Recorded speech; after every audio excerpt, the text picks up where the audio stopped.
Aleluya. Aleluya. Honramos a Dios, honramos al Señor. Honramos al Señor. Aleluya. Gloria a Dios, gloria a Dios. El Señor es poderoso para hacer nuevo todo lo que toca. Así que hoy quiero conversar con ustedes acerca del divorcio en el antiguo pacto.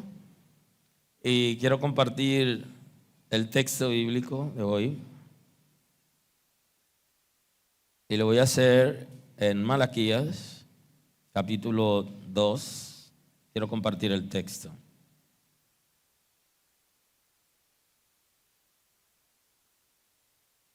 Está en Malaquías, capítulo 2, el versículo 16 y el 17. Hablamos del divorcio en el antiguo pacto. Ya más adelante compartiré con ustedes, cuando estemos hablando de la sexualidad en el nuevo pacto, ahí hablaremos también del divorcio en el nuevo pacto. ¿Cómo funciona ahora? Hoy vamos a ver cómo funcionaba antes, según la Escritura en el pueblo de Dios. Así dice la Escritura en Malaquías capítulo 2, de 16 y 17, en el nombre de Jesús. Porque Jehová, Dios de Israel, ha dicho que Él aborrece el repudio y al que cubre de iniquidad su vestido, dijo Jehová de los ejércitos. Guardaos pues en vuestro espíritu y no seáis desleales. Habéis hecho cansar a Jehová con vuestras palabras y decís, ¿en qué le hemos cansado? En que decís, cualquiera que hace mal agrada a Jehová, y en los tales se complace. O si no, ¿dónde está el Dios de justicia? Muy amable. Y damos inicio hoy a la predicación de la serie de las 3 causas de distracción. Estamos en la segunda causa de distracción y hoy hablamos del concepto del divorcio en el antiguo pacto. Bendito es el nombre del Señor. Bendito es el nombre del Señor. El concepto de divorcio siempre es el mismo, antes y ahora. El concepto es disolución del vínculo del matrimonio. Ese es el concepto general en todos los tiempos para el divorcio. Hoy se hace mediante una sentencia judicial, porque ya el matrimonio no solo es un concepto de Dios y la Escritura, sino que también está contemplado en las leyes de los estados. Y todos los estados tienen sus reglas con relación al matrimonio y en su defecto el divorcio. Como regulan el matrimonio, también regulan el divorcio. Regularmente esa sentencia se hace a solicitud de unos de los cónyuges. El divorcio conlleva la pérdida de las obligaciones y derechos entre los cónyuges que se hacen al formar el matrimonio. Cuando viene el divorcio, toda obligación, todo compromiso que se hizo en el matrimonio se anula y se hace mediante una sentencia de un juez que esté capacitado para esa área. Hay países que hay jueces de familia que trabajan directamente con los matrimonios, no se ven en tribunales ordinarios y tienen toda una dinámica para establecer el divorcio. En este país es mucho más fácil, inclusive aquí existe la posibilidad del divorcio al vapor entre extranjero y nativo, o sea que aquí fácilmente se resuelven situaciones. Hay países donde se necesita escuchar las partes y analizar y que el juez determine si por la causa que están solicitando se aprueba o se desaprueba. El matrimonio, también el divorcio existe en término emocional, que es una praxis en las relaciones de pareja. Dice que el divorcio emocional es el inicio de la desconexión emocional de una pareja que vive bajo el mismo techo. O sea, la primera parte que se da antes del divorcio es una desconexión emocional, donde la gente ya no se siente comprometido con la relación. En Israel había una conducta un poquito pasiva porque se permitía el hombre que tenga varias mujeres y también existía el concubinato y el matrimonio. Entonces, cuando iniciaba, por ejemplo, lo que se conoce hoy como el divorcio emocional, ellos se desconectaban de esa relación, inclusive los hombres que tenían varias mujeres y que vivían en una misma casa, lo que hacían era que la mantenían en confinamiento. Había una separación emocional y no necesariamente legal, sino que la seguían sosteniendo aun cuando no tenían ningún contacto con ella. Hoy se puede decir que el divorcio emocional es la primera etapa, en muchos casos, antes de el legal. El divorcio conlleva a la pérdida de obligaciones y esto genera también crisis en las emociones, pérdida de motivación, de desempeño en el área laboral, familiar, personal y en áreas importantes de la vida. Esto también conlleva a que el poder adquisitivo sea un poquito menor por aquello de la sinergia, que es más que la suma de las partes. Cuando dos personas juntan sus ingresos, rinde más que cuando lo tienen separado.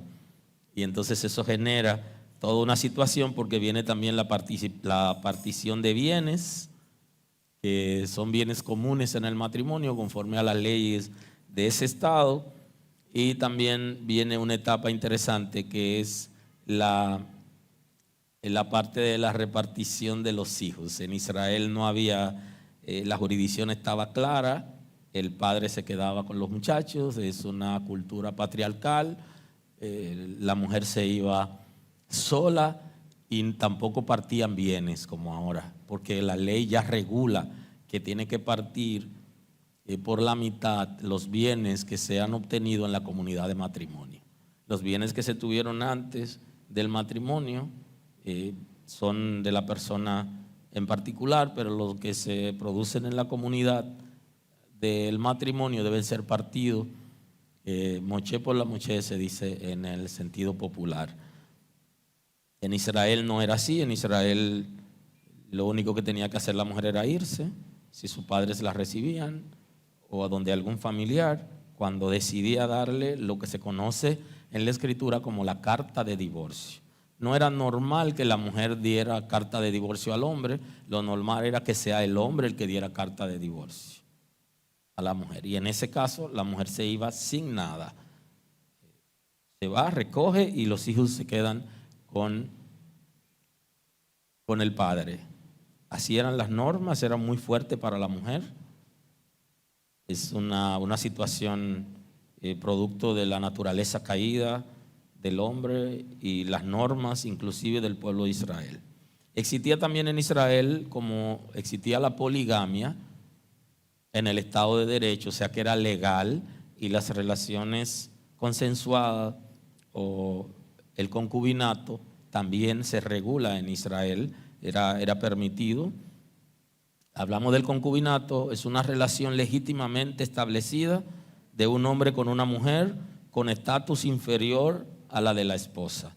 O sea que se permitía tener varios matrimonios y también se le permitía tener concubinas, que eran relaciones aprobadas por la jurisdicción, pero que tenían un grado inferior a las concubinas. Y entonces el Señor reguló ese trato. Como conocía el corazón del hombre, en Israel se reguló el concubinato y también se reguló el matrimonio, el divorcio y todo, para que la gente no vaya a hacer lo que quiera. El concepto, ustedes lo conocen en la escritura, nos habla de la carta de divorcio. Esa carta de divorcio se la daba, era exclusiva, se la daba el hombre a la mujer, y la mujer andaba con esa carta que le decía a ella que estaba en libertad para casarse con otro hombre. Ese era el concepto de la carta de divorcio. y era el hombre que decidía cuando ya no quería estar con la mujer. ¿Qué implicaba para Israel, para el pueblo? ¿Qué implicaba para una mujer que le dieran carta de divorcio? Por eso es que Malaquías está trayendo la palabra de Dios y está trayendo una palabra fuerte a Israel, porque esa carta de divorcio implicaba ningún tipo de relación, ningún tipo de responsabilidad, ni vínculos con los hijos, ni nada de esa mujer. Entonces en la ley Moisés regula para evitar que se conviertan en desastre y abusivo, aunque este es un concepto abusivo por la cultura patriarcal del pueblo de Israel. Ya más adelante se regula en todos los estados del mundo el tratamiento con el divorcio, aunque en los países árabes hay otra connotación. Pero ese no es el caso que tenemos para hoy. Y el texto en Éxodo nos da la escritura, y en Deuteronomio nos habla acerca del concepto. Así que quiero compartir el texto tanto en Éxodo como en Deuteronomio con ustedes para luego lo analicemos. Está en Éxodo 21, justamente Deuteronomio 21. En el 7 del Éxodo, ahí hay una expresión. Dice la escritura en Éxodo 21, 7: y cuando alguno vendiere su hija por sierva, no saldrá ella como suelen salir los siervos, sino agradare a su señor, por la cual no la tomó por esposa, se le permitirá que se rescate, y no la podrá vender a pueblo extraño cuando la desechare. Mas si la hubiere desposado con su hijo, hará con ella según la costumbre de las hijas. Si tomare para él otra mujer, no disminuirá su alimento, ni su vestido, ni el deber conyugal. Está aquí narrando cuando ocurra que alguien dé una dote por una mujer, por una muchacha, sea para su hijo o sea para él mismo. Si decide no quedarse con ella en matrimonio, no debe venderla como esclava. Había una regla establecida. No podía venderla como si fuera una esclava, porque en el convenio no fue eso. Sea que la rechace, que la repudie o que se quede con ella, no podía venderla como si fuera una esclava a otra nación, sino que tenía que llegar a algún acuerdo con sus padres para que la muchacha regrese. No podrá vender a pueblo extraño cuando la desechare. Mas si hubiere desposado con su hijo, entonces regula, si es para su hijo, hará conforme a la costumbre de las hijas, conforme a las leyes que se habían escrito con ese tema.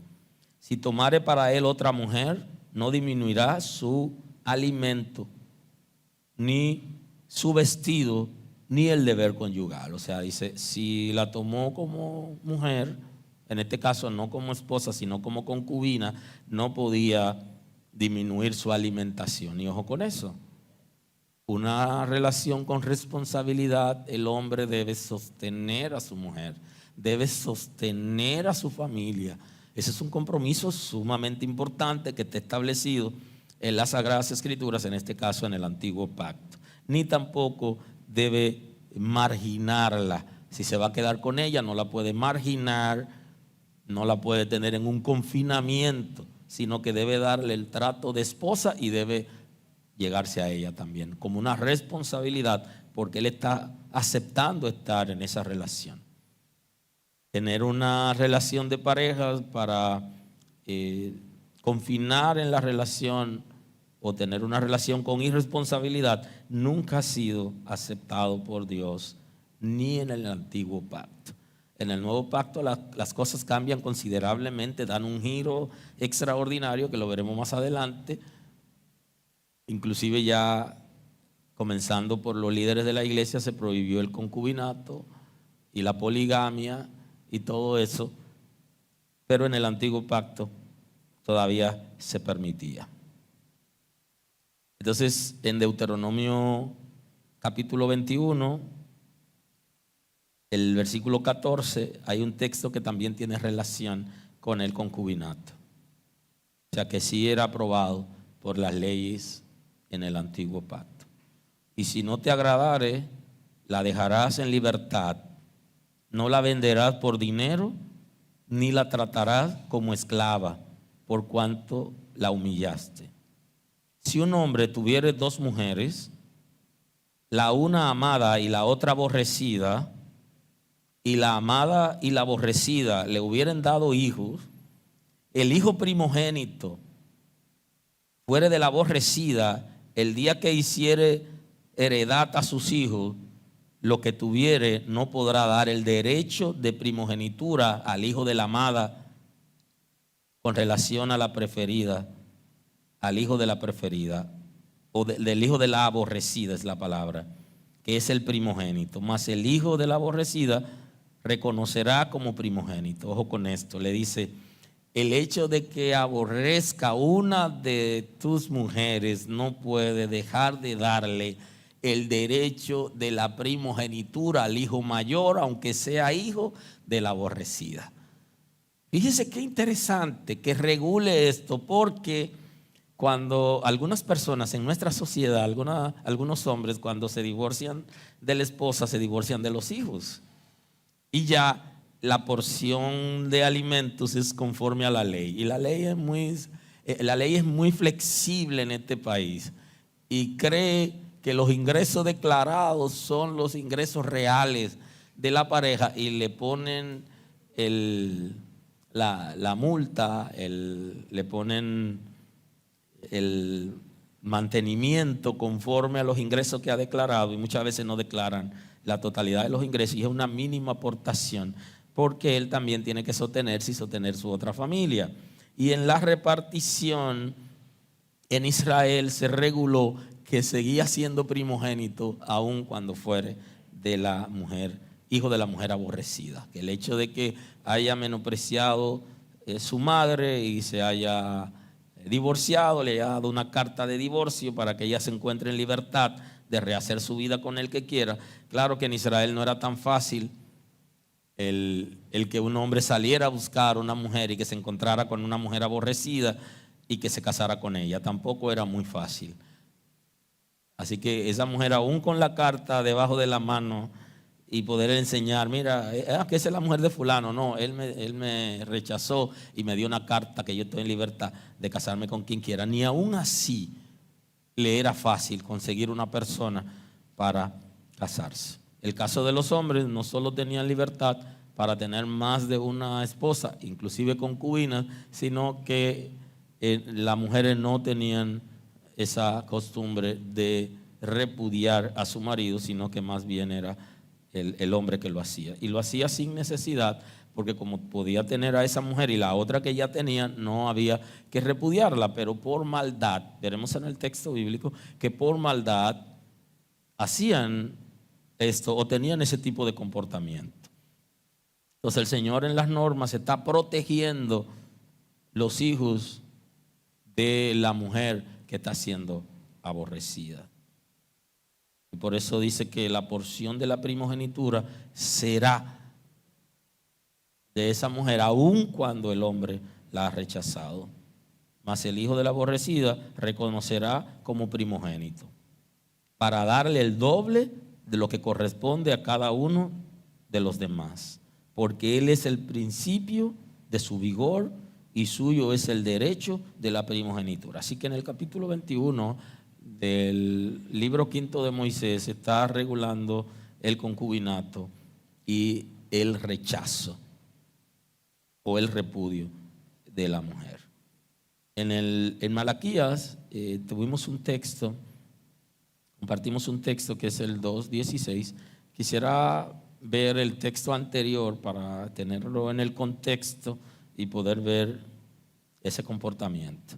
Y entonces está el contexto en el 13, del 13 en adelante, tenemos la expresión: y esta otra vez haréis cubrir el altar de Jehová de lágrimas, de llanto y de clamor. Así que no miraré más a las ofrendas para aceptarla con gusto de vuestra mano. Significaba mucho para el pueblo de Israel que Dios no acepte sus ofrendas. Hoy la gente no tiene el mismo concepto, pero para el pueblo de Israel el hecho de dar una ofrenda tenía un gran valor espiritual, emocional para el pueblo. Y que Dios le diga, mira, yo no te voy a recibir tus ofrendas, eso es una cosa ya fuera de serie, porque era como un rechazo a lo de él, a él y a sus cosas. Claro, la iglesia, entiendo yo, que en estos días debería decirle a algunas personas que tienen un comportamiento inapropiado que no deben ofrendar a la iglesia, porque su dinero no es sano, maltratan su familia o tienen algún comportamiento socialmente rechazado, y la iglesia lo alberga y debe decirle, no debe traerlo, porque Dios no está de acuerdo con el comportamiento que tú tienes, de manera que Dios no está de acuerdo contigo, ni le interesa tu dinero y tu ofrenda. Pero el pueblo de Israel estaba recibiendo el mensaje del mismo Dios y le está diciendo, yo no te la recibiré. Eso no implicaba que no la lleve al templo. El templo se la recibían, pero delante de Dios no tenía ningún efecto de protección, como había sido enseñado la palabra, y de cobertura y de cuidado que Dios tenía sobre esas personas y la responsabilidad que ellos tenían de sostener a los sacerdotes y a los levitas. Entonces Dios le está llamando la atención que no le va a recibir sus ofrendas y le explica por qué más abajo. O sea, está rechazándolo a ellos y está rechazando el que vayan a ofrendar a la iglesia. Dice, mas diréis, ¿por qué? O sea, me preguntarán, ¿por qué, Señor? ¿Qué he hecho que tú me vas a rechazar las ofrendas? Porque Jehová ha testiguado entre ti y la mujer de tu juventud, contra la cual has sido desleal, siendo ella tu compañera y la mujer de tu pacto. Entonces le dice, lo que pasa es que ustedes están teniendo un comportamiento que no es bien visto delante de mí, y es que están repudiando a sus esposas, están repudiando a sus mujeres. ¿Qué implicaba el repudio? Una carta diciéndole, no tengo ningún compromiso contigo, me desligo de ti, puedes hacer tu vida, vive con quien quiera. La sociedad no era una sociedad tan abierta como hoy, como para aceptar a esa mujer. Se iba sin los hijos, se iba sin ninguna pertenencia, se iba en el aire. Y entonces el Señor le está llamando la atención y le está diciendo, pero esa mujer que tú estás rechazando y que le está mandando sin nada a la calle, esa mujer te ayudó a ti para que hoy tenga lo que tienes. Y entonces ese concepto lo trae el profeta llamando la atención al pueblo, y el Señor le dice, no voy a recibir tus ofrendas, no voy a recibir nada, porque todo lo que hay en ti está dañado por cuanto tú has despojado a tu esposa de todo y la has lanzado a la calle. Tus bienes están contaminados, no lo traiga, porque no te los recibiré. Hoy dentro de la iglesia se da también que en algún momento hay un divorcio y el hombre regularmente está tratando de quedarse con la mayor parte y van a poner bienes a nombre de otra persona, van a esconder cosas, pero el Señor está viendo lo que está pasando y se está dando cuenta de cómo se está manejando la gente. Y aunque la gente crea que Dios no está pendiente, Él está pendiente. Al final Él está dañando todo lo que tiene porque no está siendo responsable conforme a la ley. Y esto lo digo porque ninguna persona está obligada a estar en una relación de parejas o en un matrimonio. Y ningún hombre debe decirle a su esposa, tú no me puedes dejar porque nosotros somos cristianos. Ni ninguna mujer le va a decir al hombre, tú no me puedes dejar porque nosotros somos cristianos. Ese tema lo trataremos más adelante, pero es bueno hoy hablar claro sobre esto. Es una decisión personal y usted tiene que conquistar el corazón de su mujer, el corazón de su esposa, para estar en una relación de amor, no de obligación. Y Dios nunca va a aprobar el divorcio, pero tampoco va a aprobar ni la infidelidad, ni el maltrato, ni el engaño. No lo va a permitir tampoco. Entonces usted me dice a mí, ¿qué es lo que? La palabra, obedecer la palabra. El que está mal en una área va a recibir como resultado de su comportamiento, de su maldad. Y entonces si hay una situación en la que uno de los dos se cansó y dice, yo no voy a seguir en esta situación porque Dios no me quiere como una esclava, o Dios no me quiere como un esclavo, eso es su decisión y usted tiene que respetar ese derecho, porque en el matrimonio no es una obligación, es una relación de amor y usted tiene que conquistar a su pareja y tiene que tratar bien a su pareja para que nunca pase por la cabeza la opción del divorcio. Pero usted no puede sugestionar, no, que tú eres cristiana, tú no me puedes dejar. No, papá, trátala bien y gánate su corazón, para que ella no vea la opción de dejarte. Entonces, si va a meter a Dios ahí, también tiene que meter a Dios en el buen trato, en la delicadeza. No que tú no me puedes dejar, pero tú no me sostienes, yo me estoy muriendo de hambre. Y eso tiene un nombre. Eso tiene un nombre que se analiza justamente en este tiempo, que está dentro de los maltratos y tiene que ver con el maltrato económico. Igual que el físico, que el psicológico, tiene que ver con eso, porque tiene que asumir una responsabilidad con su esposa, con su esposo. Y el Señor ni está de acuerdo con una cosa, ni está de acuerdo con la otra. Entonces, lo bueno en esto es obedecer a Dios y ser fiel a Él en todo y arrepentirnos cuando tengamos algún comportamiento de maldad o de iniquidad, como dice el texto. Pero seguimos aquí porque estamos hablando del divorcio en el antiguo pacto. Ese es el tema de nosotros y ahí estamos viendo en el texto bíblico cuál es la actitud del Señor, contra la cual has sido desleal, siendo ella tu compañera y la mujer de tu pacto. ¿No hizo él uno y habiendo en él abundancia de espíritu? ¿Por qué uno? Porque buscaba una descendencia para Dios. Guardaos pues en vuestro espíritu y no seáis desleales para con la mujer de vuestra juventud.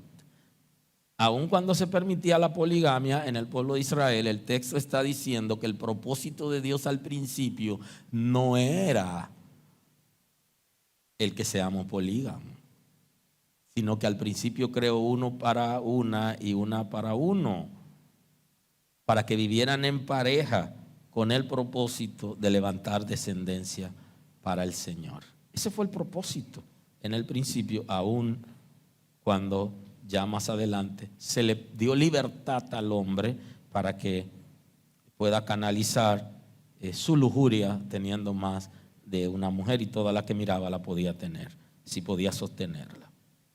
Porque Jehová Dios de Israel ha dicho que aborrece el repudio y al que cubre de iniquidad su vestido, dijo Jehová de los ejércitos.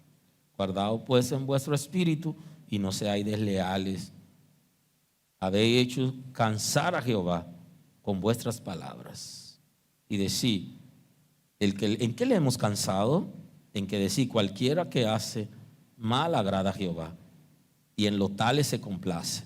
Y si no, ¿dónde está el Dios de justicia? O sea que ellos justificaban sus acciones, tenían lo que se conoce hoy ya en la ciencia como una racionalización, que nosotros tratamos de justificar nuestras malas acciones. Es como la gente que tiene temor a la furia de Dios. No respeta ni ama a Dios, sino que tiene miedo a la furia de Dios y entonces trata de hacer algo para aplacar la ira. Asimismo, nuestra conciencia nos acusa cuando hacemos cosas malas, cuando pensamos cosas malas y cuando estamos viviendo una vida que no es la que Dios quiere. No solo el Espíritu de Dios nos llama la atención, sino que nuestra propia conciencia nos acusa. Y entonces ellos justificaban su comportamiento diciéndose a sí mismo y a la gente, no, Dios no va a hacer mal ni va a hacer bien. No hay ningún castigo. Además, ¿dónde está Dios? ¿Qué está haciendo Dios? Yo no lo veo obrando. Así hablaban en mal de Dios su propio pueblo. Y entonces el Señor lo llama la atención duramente porque ellos eran inicuos. Y ya Cristo está hablando de eso y está diciendo de la dureza del corazón. Esto está hablando de ese caso, del caso del repudio, y dice que fue por dureza del corazón. Y como estamos en el divorcio en el antiguo pacto, hay una parte que aunque lo dice Cristo, pero en el contexto es en el antiguo pacto. Y es una pregunta importante que le hacen los fariseos a él. Se acercaron los fariseos en Marcos 10:2. Dice, se acercaron los fariseos y le preguntaron para tentarle: ¿será lícito al marido repudiar a su mujer? Él respondiendo les dijo: ¿qué os mandó Moisés? Ellos dijeron: Moisés permitió dar carta de divorcio y repudiarla. Respondiendo Jesús les dijo: por la dureza de vuestro corazón os escribió este mandamiento. Entonces ellos le preguntan al Señor: ¿es lícito que el hombre repudie a su mujer por cualquier causa? ¿Por qué? Para tentarle. Porque Jesús no podía estar por encima de la ley. Y entonces Jesús no defiende la ley, pero tampoco la menosprecia, sino que entra en conversación con ellos para llevarlo a entender el concepto. Porque querían saber cuál es el pensamiento, cuál es la idea que tiene Cristo acerca del divorcio. ¿Puedo repudiar a mi esposa por cualquier causa?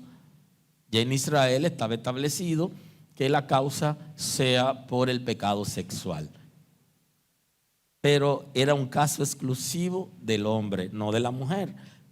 Porque la mujer no podía acostarse con ningún otro hombre, pero el hombre sí podía tener esposa y podía tener concubinas. O sea que era la mujer exclusivo. La mujer era que no podía estar con otro hombre. Entonces el hombre podía darle carta de divorcio cuando había pecado sexual en el matrimonio. Estamos hablando en el antiguo pacto. Y entonces aquí está diciendo por cualquier causa. Por cualquier causa le puede dar carta de divorcio. Sí estaba establecido que le diera una carta cuando él decida darle una carta de divorcio. Te di la carta y te fuiste e hiciste tu vida por allá con quien tú quisieras, aunque la cultura no era tan fácil poder encontrar espacio, quizá ni entre su propia familia. Entonces ahí Jesús entra en conversación. Dice: ¿qué mandó Moisés? Ellos dijeron: Moisés permitió dar carta de divorcio y repudiarla. O sea, ellos conocían la ley, eran fariseos, o sea, conocían la palabra, y entran en conversación con Jesús. Y muchas veces Jesús entraba en conversación con ellos y lo distraía en la conversación, y a ellos se les olvidaba justamente el origen de la pregunta y la motivación de la pregunta. Respondiendo Jesús le dijo: por la dureza de vuestro corazón os escribió este mandamiento. Le dijo: lo que pasa es que Moisés está escribiendo esa palabra para aquellos que se le iba a endurecer el corazón. Y creo que esto lo he dicho antes, que cuando hay un matrimonio de personas creyentes, uno de los dos debe degradarse en términos espiritual para que ocurra el divorcio. Si ambos están viviendo bien en obediencia a Dios, es muy difícil, porque para que ocurra uno de los dos debe degradarse, y ese es el concepto que está utilizando Jesús: dureza de corazón, de dura servir. Gente que están cerrado a Dios y a la palabra y que no están dispuestos a que Dios trabaje con ellos. Y entonces le dice: por su impiedad, y diría Malaquías, por su iniquidad le ofrecían carta de divorcio a sus mujeres, porque eran inicuos, es lo que dice Malaquías. Entonces el texto de Marcos que está citando Jesús tiene también que ver con el concepto de Malaquías, y dice: pero al principio de la creación, varón y hembra los hizo Dios. Están discutiendo la ley, analizando el texto, y lo que vimos en Malaquías es lo que Jesús está citándole a ellos. Varón y hembra los hizo. Ya saben que en Génesis también está el texto. Por esto dejará el hombre a su padre y a su madre y se unirá a su mujer, y los dos serán una sola carne. Así que no son ya más dos, sino uno. Por tanto, lo que Dios juntó, no lo separe el hombre. Entonces le dice, no deberían ustedes dar carta de divorcio porque lo que Dios juntó, el hombre no lo puede separar. Es un concepto que utilizamos casi siempre en el momento en que se está efectuando la ceremonia del matrimonio. ¿Cuál es el concepto? El concepto es que ni el hombre debería, ni debería la ley, ni la mujer debería. Pero se refiere al hombre porque el hombre era el protagonista de los divorcios y del que daba carta de divorcio o carta de repudio, de rechazo. Pero tampoco debería hacerlo un juez. Sin embargo, de acuerdo a las leyes del Estado de Derecho en que nosotros vivimos, sí se permite el divorcio. Y la iglesia no puede obligar a una pareja que estén juntos, porque eso está la iglesia no está por encima de la ley. O sea, yo no puedo decirle a una mujer que está siendo maltratada por su esposo que no la sostiene, que quizás es un vago o trabaja y malgasta su dinero y es irresponsable. No, usted no lo puede dejar. No, eso no es así. Yo no estoy como pastor por encima de la ley de la tierra, ni de la ley del Estado de Derecho. Es una responsabilidad que cada uno conquiste el corazón de su pareja para tener una relación en amor, no en obligación. Y entonces cuando se da el divorcio, igualmente la iglesia tiene que aceptar esa realidad, aunque la iglesia sí puede regular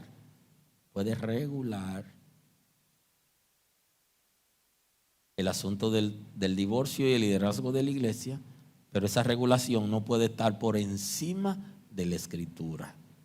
Y la Escritura, ya lo veremos en el nuevo pacto, cómo se debe manejar cada caso, como está establecido en el nuevo pacto. Pero en el pueblo de Israel, la discusión interesante, ellos fueron a tentar a Cristo, a ponerlo en una situación difícil, y Cristo, como siempre, se salía con la suya. Y en el análisis, la discusión con ellos, terminaban ellos distraídos, olvidaban la motivación de la pregunta y él aprovechaba para darle una enseñanza. Claro, esta enseñanza generó un revuelo en todo el pueblo, inclusive entre los mismos discípulos. Y ya lo veremos también más adelante. Porque los discípulos también se rebelaron y dijeron, pero si Jesús viene con esta enseñanza y nosotros somos discípulos de Él, tenemos que afirmar que las cosas son así, tenemos que vivir así. Y entonces entró en todo una conversación y le dijeron, no, maestro, pero si esto es así, es mejor quedarse solo. Y ahí vino entonces la discusión sobre quiénes están en capacidad de quedarse solo.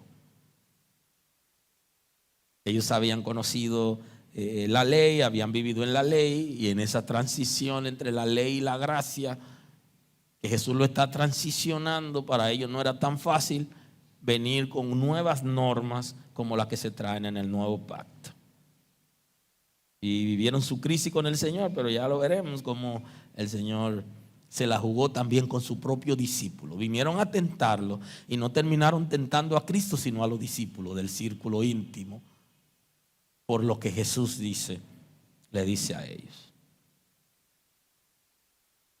Aleluya. Y una de las preguntas de los discípulos está en el 11, en el 10 y 11 dice, en casa volvieron los discípulos a preguntarle lo mismo y les dijo, cualquiera que repudia a su mujer y se casa con otra, comete adulterio contra ella. Y ya ese es un planteamiento que lo vamos a considerar en el nuevo pacto, porque en el antiguo pacto no era considerado ese concepto, sino es un nuevo paradigma que Cristo viene a traer por medio de sus enseñanzas. Él, como uno de los profetas de transición entre la ley y la gracia, ya Cristo está introduciendo nuevos elementos importantes en la gracia, aun que la gracia perfecta no se había establecido con su resurrección, pero Él encarna la gracia perfecta como el verbo de Dios, aleluya, como la palabra viviente, y estaba en autoridad y en capacidad de enseñar nuevos principios al pueblo y a su discípulo, aun cuando no se había abierto el intervalo de la gracia que se abre a partir de su resurrección. y trae esa enseñanza contundente, una enseñanza revolucionaria. La enseñanza de los profetas de transición fue una palabra fuerte, transicionadora, confrontadora, revolucionadora, porque no era lo que el pueblo estaba acostumbrado a vivir. El pueblo de Israel, con relación al matrimonio, al divorcio, tenía cierta ligereza. Dios trató de regularlo. Con todo y eso violaron principios, pero como estaba establecido que le podían dar carta de divorcio, lo hacían por cualquier causa. Y ellos andaban tratando de que Jesús justificara eso. Y hasta él llevó el asunto. No es saludable sentirse propietario de una persona en matrimonio. No es saludable que usted se sienta dueño y señor de su esposa, ni que su esposa se sienta dueño y señora de usted, en términos de acorralar, de oprimir, de maltratar, sino en términos de una relación de amor saludable, como establece la Escritura. Ya usted no se pertenece, ya ella no se pertenece, el hombre ya no se pertenece, sino que le pertenece a la mujer y la mujer al hombre, pero no puede apropiarse en término individual como para dañar u oprimir. No va a ser aprobado en el cielo ese concepto, porque la relación de amistad, la relación de matrimonio deben ser relaciones saludables, la que Dios está estableciendo, de amor, de respeto, de consideración, de apoyo, de sostenimiento, de cuidado. No es un apropiarse para secuestrar a esa persona, inclusive separarla de su propia familia. No es el concepto, ni en el antiguo pacto ni en el nuevo pacto. De ser uno, el concepto de ser uno solo es un concepto de amor, conforme al diseño de Dios en una pareja, que viene dado varón y hembra, que forman un ser, y en un matrimonio de dos personas que conocen a Dios, que sirven a Dios, se apoyan mutuamente y viven una relación de matrimonio, pero en libertad, no de esclavitud. Dios no nos está llamando para esclavizar ni adueñarnos en una relación de pareja, sino ser uno en amor, en libertad, que cada quien entregue voluntariamente, se entregue al otro, al servicio, al cuidado, al apoyo, sin que uno dañe al otro. No debemos creer que podemos tener aprobación de Dios en una relación bajo presión. Dios no va a aprobar una relación de matrimonio bajo presión, secuestro, opresión, maltrato verbal y físico, emocional, económico, infidelidades. Dios no está aprobando eso. Ese no es el matrimonio de Dios. Y como Dios rechaza el divorcio, así también rechaza que el matrimonio pierda la esencia que establece la Escritura. Y si es malo delante de Dios el divorcio, también es malo el engaño, la mentira y el maltrato. Y la infidelidad también son malos delante de Dios. Y en el antiguo pacto se reguló inclusive hasta el concubinato, cómo debería tratar a esa mujer. Y hay un texto inclusive en el mismo 21 de Deuteronomio que le dice que si iban y tomaban una ciudad y encontraba una mujer que le agradaba y se la llevaba a su casa, el texto dice que él tenía que tener un protocolo antes de llegarse a ella. Tenía que durar un mes, ella debía cortarse el cabello, cortarse las uñas y durar un mes llorando por la separación de su familia, y después él la podía tomar como esposa, pero a su vez no podía venderla como una esclava después si decidía rechazarla, porque no estaba permitido en Israel que la mujer se trate como si fuera un objeto no, con dignidad como un ser humano, como coheredera de la gracia. Es el concepto. Y por eso es que la escritura en todo el Antiguo Testamento está dirigido al hombre como cabeza de familia, para que asuma la responsabilidad y él pueda enseñarle a la esposa y a los hijos el concepto de la palabra de Dios, y que él asuma su responsabilidad, él en obediencia, porque es el concepto de cabeza. No es solo dirigir, representar la familia, sino enseñar con el ejemplo, guiando a la familia de manera apropiada, conforme al diseño de Dios, y siendo ejemplo en todo, y siendo el primero en todo, para que las responsabilidades que se asuman en la familia, él sea el que lo haga primero, como líder. Aleluya, aleluya.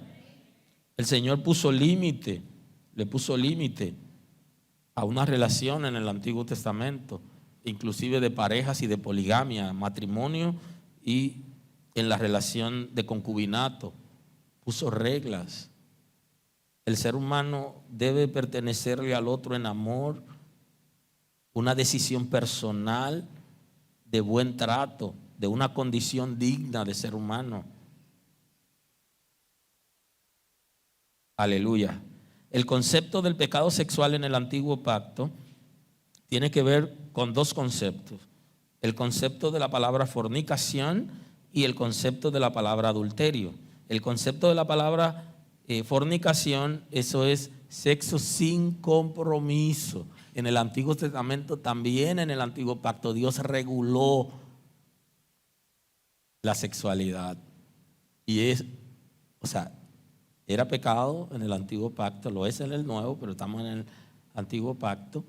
El sexo sin compromiso, que un hombre estuviera con una mujer sin que asumiera una responsabilidad con ella, sea de matrimonio o sea de concubinato, pero debía asumir una responsabilidad, y si no lo hacía, eso se consideraba el pecado de la fornicación, porque tiene que ver con toda relación sexual sin compromiso.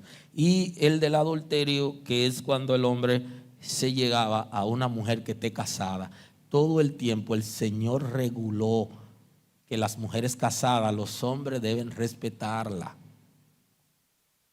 Ese es el concepto en el Antiguo Pacto de adulterio. Cuando un hombre tomaba a una mujer que esté casada, él podía llevarse una soltera o varias solteras, pero no podía acostarse con una mujer que tuviera un esposo ya. Aleluya. Y eso está regulado ahí en el Antiguo Testamento, y ese es el concepto de adulterio en el Antiguo Pacto. En el Nuevo Pacto, ya lo veremos más adelante, cambia el concepto, es mucho más amplio, más abarcador. Inclusive el concepto de fornicación también es mucho más amplio. Todo el tiempo el Señor ha enseñado a los hombres que respeten a las mujeres que están casadas. El Señor quiere un pueblo para Él, que le sirva a Él. El Señor no quiere una selva donde la gente vive como los animales y hace lo que quiere y vive en libertinaje. No, el Señor quiere regular la vida para que la gente pueda estar bien con Él, pero que internamente esté bien. Y la sociedad en la que habita, en la que vive, puede ser una sociedad de paz, de armonía, de respeto, porque de eso se trata. Y creo que siempre he dicho esto: el pecado no solamente genera un abismo entre Dios y yo, sino que quita la paz internamente en mí. Me da miedo, vergüenza, culpa internamente. Me separa de Dios por el abismo, pero daña a la sociedad, daña a la familia, cual fuera el pecado. Aunque sea un pecado que uno lo haga individualmente, personalmente, y que aparentemente no afecta a nadie, sí me afecta a mí, afecta a mi relación con Dios, y también afecta la relación de la familia y de la gente cercana, por aquello de la cobertura espiritual, por aquello del comportamiento, de la libertad que le damos a los espíritus para que entren y tomen control de alguna área de nuestras vidas. Todos somos afectados, y nosotros podemos afectar a otras personas por nuestro comportamiento pecaminoso. Aleluya. Y el Señor quiso regular, quería un pueblo para Él, no una selva donde es la ley del más fuerte, el que tiene mayor posibilidad. Y el pueblo de Dios necesitaba ser respetuoso. Que ese hombre, cuando viera que una mujer se casó con un hombre, respete a esa mujer y nunca la codicie ni la vea como una posibilidad, porque ya esa mujer tiene una familia. Voy a concluir el día de hoy con ustedes. Y la conclusión de hoy es el inicio de la predicación del matrimonio en el nuevo pacto. Cristo restaura todas las cosas y devuelve la dignidad y respeto a la mujer en el nuevo pacto. Una de las cosas que viene a traer el nuevo pacto, dentro de todas las cosas nuevas que hace, es volver la dignidad y el respeto a la mujer. Observen que en el antiguo pacto hablamos del divorcio y usted observa una sociedad patriarcal con una mentalidad totalmente diferente. Dios la regula y como quiera pasaban por encima de las normas que Dios estaba estableciendo.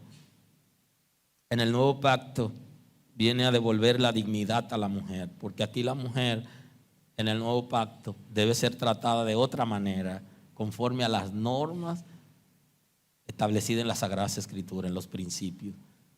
¿Cómo debe tratarse la mujer? Aquí la mujer en el nuevo pacto también tiene derechos adquiridos, respeto adquirido por Cristo. Y de ahí es que tanto ahora el hombre como la mujer merece una relación de respeto con una sola pareja.